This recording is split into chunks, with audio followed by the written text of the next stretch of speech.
Hello everyone, আসসালামু আলাইকুম। কেমন আছেন সবাই? আশা করছি ভালো আছেন। আজকে আমার রেসিপিটি হলো মালাই পুডিং। আশা করছি রেসিপিটি আপনাদের ভালো লাগবে। যদি রেসিপিটি ভালো লাগে তাহলে একটা লাইক দিয়ে সাবস্ক্রাইব করে আমার পাশে থাকবেন। তাহলে শুরু করি। প্রথমে চুলায় প্যান বসিয়ে দিলাম। প্যানে 3 টেবিল চামচ চিনি দিয়ে দিলাম। অল্প একটু পানি দিয়ে দিলাম। এখন চিনিটাকে নেড়ে চেড়ে আমি ক্যারামেল তৈরি করে নেব। চিনিটাকে আমি নেড়ে চেড়ে ক্যারামেল তৈরি করে নিতেছি। ক্যারামেলের কালার এসে গেছে। এখন ভালোভাবে কালার আসছে। এর চাইতে বেশি কালার করতে যাবেন না, তাহলে ক্যারামেলটা পুড়ে যাবে। এখন এর মধ্যে আমি 3 কাপ লিকুইড দুধ দিয়ে দিলাম। দুধ দেওয়ার পর ক্যারামেলটা জমে গেছে। ভয়ের কিছু নাই। ভালো করে নেড়ে চেড়ে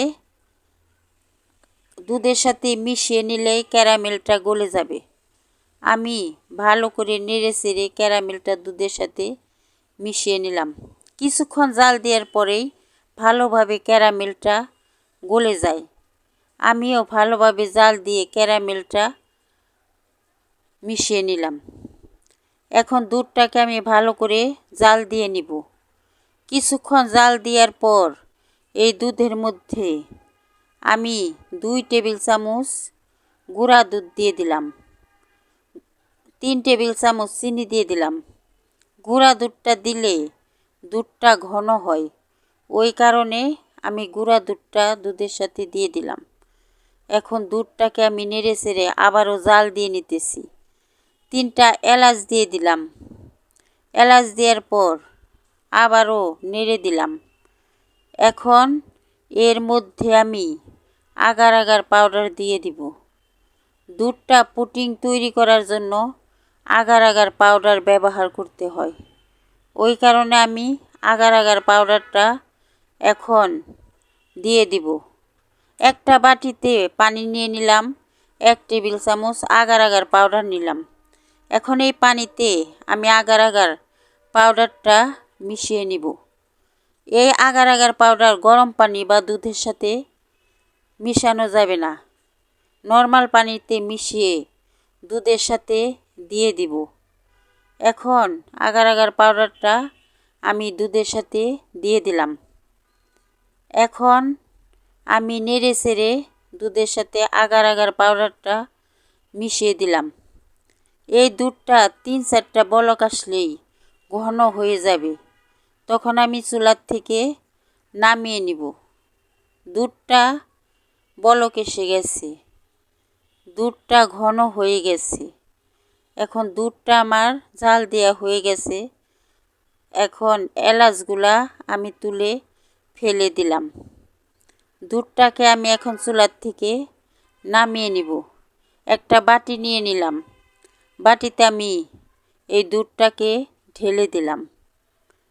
দুধটা ঢেলে দেওয়ার পর কিছু পরিমাণ ঠান্ডা হলেই এর উপরে আমি কাজু বাদাম, পেস্তা বাদাম কেটে রেখেছি তা দিয়ে দিব।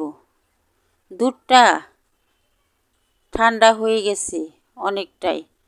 এখন এর চারপাশ দিয়ে আমি কাজু বাদাম আর পেস্তা বাদাম দিয়ে দিলাম পুডিংটা সুন্দর দেখানোর জন্য।